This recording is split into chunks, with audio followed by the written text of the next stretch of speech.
سنحتاج خرز بلاستيكي، خرز دائري متوسط الحجم مقاس 8×0، وسنحتاج كذلك خيط أستيك.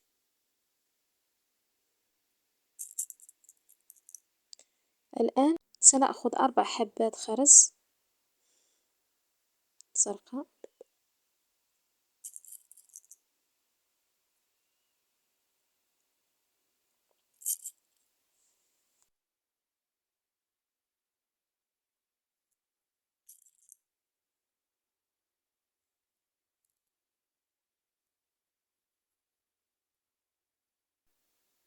ثم سندخل خيط الأستيك الطرف الثاني منه سندخله في حبتي الخرز الأولى التي أدخلت في البداية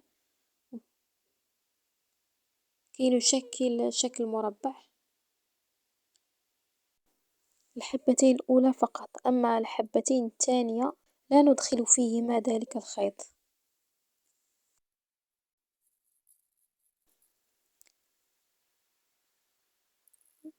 ثم ندخل حبة خرز شفافة الصغيرة هذه في الخيط، وبعدها نعيد نفس الطريقة. إن كنتم تشاهدون قناتي لأول مرة فلا تنسوا الاشتراك والإعجاب وتفعيل الجرس كي يصلكم كل جديد، وشكرا.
الآن سوف نقوم بعقد خيط الأستيك،